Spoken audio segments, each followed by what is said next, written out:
I just remember when we were at the Jordan River, and a number of people were baptized there. And we sat in this area and had communion, and a Christian business owner who had a store gave us all these, I think I still have one, this communion cup made of wood. That's not the story, but anyway, we sat around, we were going to have communion, and Paul, who was leading it, who's lived in Salem, who's since gone to be with the Lord because of cancer, but Paul asked a particular guy if he would pray, and he said no. And it's always a gamble, wondering if you ask somebody to pray, if they're not going to say no, what do you do? Well, he just immediately asked me to pray, which I was happy to. So it's always nice to have somebody you can depend on, which many of you are, as far as praying. And if you want to pray in the church service, I never think about that ahead of time. If you ever want to pray or something, just let me know, and I'm happy to let you do whatever you want to do except dance. So, we read 1 Corinthians 13:4-8 today. You should be pretty familiar with that, because I read it quite often. I think it's a big deal.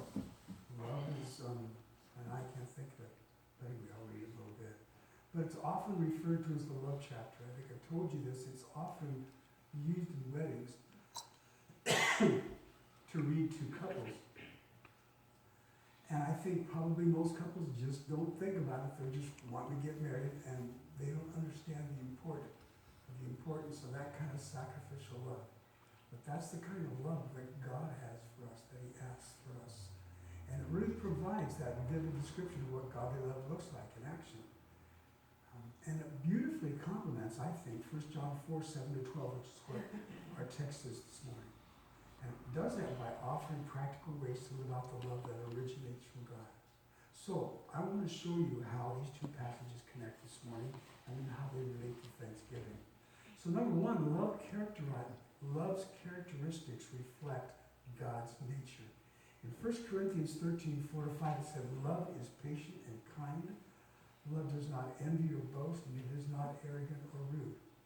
So the connection to 1 John 4:7-8 is this: since God is love, which 1 John 4:8 says, these traits of love reflect his character. God's patience and kindness are evident in his dealings with humanity, especially in sending Jesus for our salvation. And as children of God, we are called to embody those traits, to live out those traits, allowing his love, those traits, those characteristics to flow through us. For example, being patient and kind mirrors God's long-suffering love for us. You think that God's love for humanity and for you and I have been long-suffering? If you're anything like I am, yeah, big time. The second thing is love is selfless and sacrificial. In 1 Corinthians 13:5-7, it says, love, talking about love, it does not insist on its own way. It is not irritable or resentful.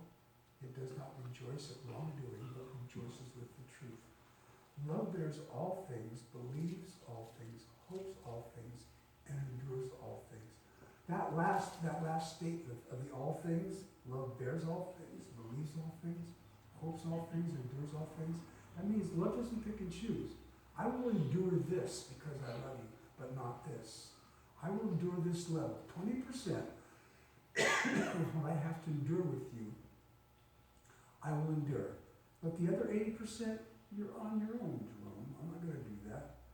That's not the way love works. That's not the way God works. It's like the whole thing. The Christian life is not a balanced lifestyle between secular humanism, or our society's values. It's not a balance between that and what the Bible tells us we're supposed to do. Love, godliness, God's love is all in. So this is the connection, 1 John 4:9-10. God's love demonstrated through the ultimate sacrifice of Jesus. God sent his son. That's what it is. True love is selfless and sacrificial, as shown by Christ willing us to bear the weight of sin on our behalf. And this sacrificial aspect of love calls us to put others' needs above our own, reflecting God's love in tangible ways. 3, love is eternal and reveals God's presence. 1 Corinthians 13:8 says, love never ends. Love never ends. Love endures forever. Love never gives up. The different type of translations you might hear. So the connection to 1 John 4:12 is this. It says, we are told in 1 John 4:12 that God's love is perfected in us when we love one another. So this aligns with 1 Corinthians 13:8, which highlights that love is eternal and enduring. So when we love others, we make the invisible God visible and demonstrate the eternal nature of his love. When we love others, when we love is patient, love is kind, love suffers all, love yada, you know those 4 chapters or those 4 verses in chapter 13, when we do those, when we love others, we make the invisible God visible and demonstrate the eternal nature of his love. So the perfection of God's love in us means living in a way that continually reflects his eternal presence, even in a broken and temporary world. So here's maybe what a practical application might be. By combining these passages, we learn not only what love is, but also how it should be practiced. Here it is. Number 1, patient and kind love. We extend grace in relationships, reflecting God's patience. Patience is a big thing. Number 2, selfless love. We serve others sacrificially, mirroring Christ's love for us. When I think sacrificially, I think 2 things. We serve somebody by doing something that we may not want to do, or we may be giving up something that we don't want to give up because it's ours. We work for it. We want it. We want to keep it. And sacrificially means we continue to do it. We just don't do it once and say, there, we're good to go. It's over. I've done my job. We continue to do it. That fits into the enduring love idea, which is the 3rd one. We show consistent love, revealing God's eternal nature through our actions.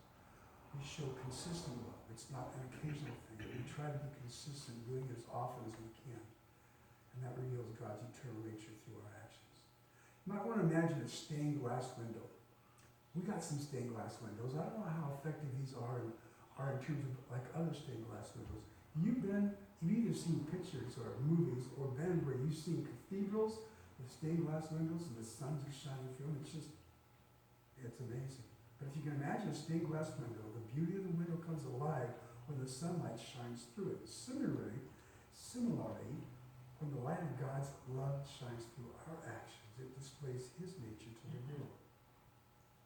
The attributes of love in 1 Corinthians 13 are like the vibrant colors of glass, creating a complete picture of God's character as described in 1 John 4. So by aligning our lives with the principles of love in 1 Corinthians 13, we fulfill the call in 1 John 4 to love one another and make God known.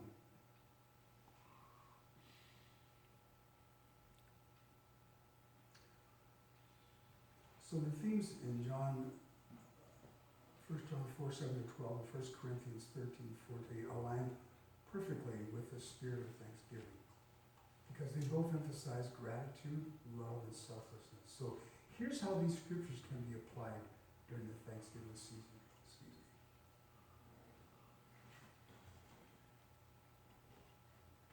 Number 1, we would thank God as the source of love. How important is love in your life?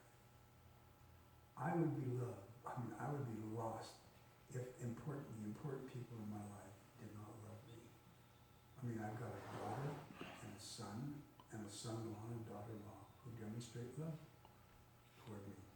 I have a granddaughter and a grandson who love me. When my granddaughter was 3 years old and could talk a little bit, she asked me to come down to the floor because she would say something. Just as we're getting ready, he says, Grandpa, I love you. That is the one connection with Amelie that I'll always remember when she said that to me. She doesn't say that anymore because she's too old and cool. But when she did that as a 3-year-old, that was really a blessing. I am thankful for the love of my family, even though I don't get to see them very often. I'm thankful that Faze, brothers and sisters in that family, those families, and my brothers and sisters, I'm thankful they love me. That means a lot to me. And most importantly, I would be lost without having faith around who loves me unconditionally. It's nice to be loved unconditionally. So, Scripture says in John 4, it says, Beloved, let us love one another, for love is from God, and whoever loves has been born of God and knows God. So Thanksgiving is a time to recognize God as the source of all blessing, including love.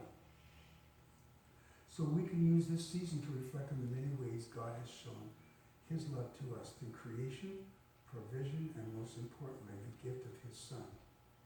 So you might want to think a little bit about this, to spend some time in prayer, thanking God for his love and asking him to help you reflect that love to others. And then here's a little bit of an assignment. Another thing that I can suggest, but we might want to do this during our roundtable. I'll try to remind you about this. But create a gratitude list, specifically naming ways God has demonstrated his love in your life. Now you know, guys, you got a lot.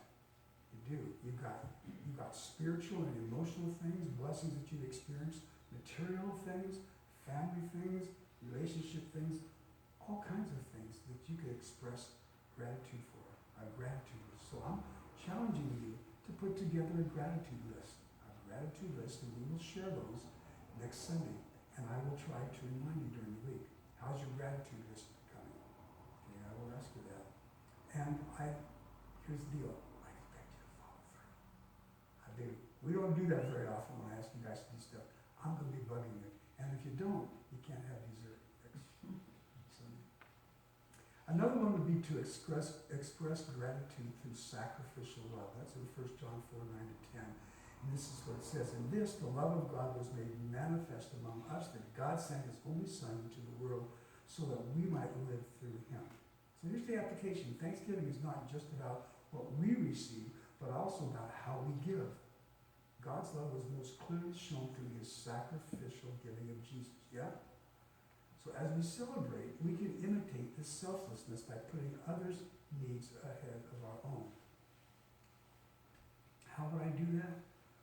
I guess I've been trying to think about people in my life that I'll be interacting with or around this Thanksgiving and think, how can I put their need above my own, or their needs above my own? What can I do? And then ask God for the help to do that, and then try to do that, try to follow through. Maybe it's just your spouse, but maybe it's a family member. I have a sister-in-law. I have 6 sister-in-laws. Do I have them? 6 of them? 6 of them, I love them. They're wonderful. I've got the youngest one who's got lymphoma, and so she needs my prayer and support. And I want to be encouraging and loving to her when I see her this Thanksgiving time. I see her often, and I saw her a little bit ago when I was giving something to her that Faye wanted me to give to her. She only lived about 2 blocks away, and so I told her I was praying for her and asked her if I could give her a hug, and she said yeah. So I want to keep doing that. But there are other people in our lives who we can just come up alongside and express love to. So think about a way that you can do that by serving somebody. So identify someone who may be lonely or in need this Thanksgiving season. Invite them to share a meal or offer to serve at a local shelter. How many of you guys have served at a local shelter? Have you tried that experience? Phil, okay. I've done that too. So, that's kind of hard to step out and do that because our lives are busy, but it could be a blessing. Maybe invite somebody to share a meal or offer to serve at a local shelter. Maybe offer to serve, maybe offer to share a meal. I was going to say, I have a hard time inviting people to my family affairs because that's my family. I don't want other people coming. So Faye covers that for me. And I don't know if she's done this with more than these people, but she's offered at least 2 or 3 times, invited David and Nathan to come to our Thanksgiving dinners, which they've been happy to because they don't have family. And it's been good to have them there. And it's been great for them to see how, spiritually healthy family operates. So sacrificial love transforms Thanksgiving from a personal celebration into a time of giving back to somebody else. The third one is love is perfected in gratitude and in relationships. That's 1 it says, if we love one another, God abides in us, and his love is perfected in us. So the way that might work is Thanksgiving is a time for family and community, but it can also bring challenges in relationship. This first reminds us that God's love is revealed and perfected in how we treat others. The attributes of love in 1 Corinthians 13, which is patience, kindness, and humility, provide practical guidance for how to approach family gatherings with grace. So we can practice patience and forgiveness in our relationships during the holiday season. And if there are unresolved conflicts, seek reconciliation as a way to reflect God's love. This is where it gets personal for me, guys. I have some difficult relationships in my family. I told you I love my sisters-in-law, but they're difficult relationships. No, it's on my side of the family that I have this problem. So what do I have? So I have a niece and her family and her brother, and I have another niece who who's married to the same-sex person. And through, I think, actions and attitude, many things I've said, I've alienated them. On Facebook. Yeah, there's not comfort there. So I heard recently from my sister that the younger generation was looking for and planning a way to get together rather than having to be with the same people. And I'm the problem. I am the problem. So I have decided that family is much more important than what we believe religiously, even though that's very important to me, or our politics. So I'm going to be contacting them and encouraging reconciliation between they and I this Christmas, and inviting them to our Christmas event that we have. And I'm hoping they'll respond. See, all these people are the woke kind of people, and I'm not. And sometimes I don't know if I'm more verbal or opinionated than I should be, but I guess I've decided that I just need to relax on that and just encourage them to come to the family situation and be loved, and live our life that way. You can pray for me because I'm trying to formulate and figure out how I'm going to connect with them. I'll be sending them an email. But I want to I want to have the spirit of reconciliation and love to my family, and I want to encourage them to come.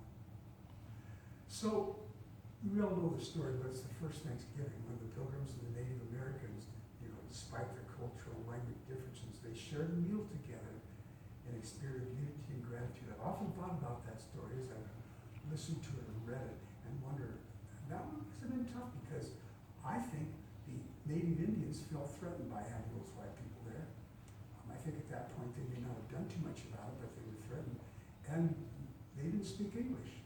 So you're dealing with people who might feel threatened and they don't speak English, and how they were able to connect up and have a meal and be cordial and everything. That's an amazing thing to me. But that's what they did. They did that together in a spirit of unity and gratitude.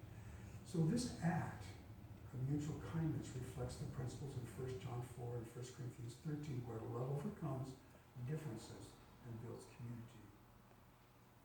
So I'm hoping my love for my family and their love for me overcomes our differences that we have, which are significant. So likewise, we are called to love sacrificially and seek unity in our gatherings, making our Thanksgiving celebration a reflection of God's love perfected in us. So, my challenge to you, encouragement to you this Thanksgiving is to let 1 John 4, 7 to 12 guide your actions. Number one, be grateful for God's love. Recognize Him as the source of every good gift. Number two, share His love generously. Serve others selflessly, just as Christ served us. And three, perfect His love in relationships. Show patience, kindness, and humility, especially in your interactions with family and friends. So when we celebrate Thanksgiving with hearts full of love, gratitude, and selflessness, we not only honor God, but also make His presence known in the world. And let me remind you that I'm going to be asking you to make a gratitude list this week. So make sure you remember to do that. So anybody have any comments or thoughts or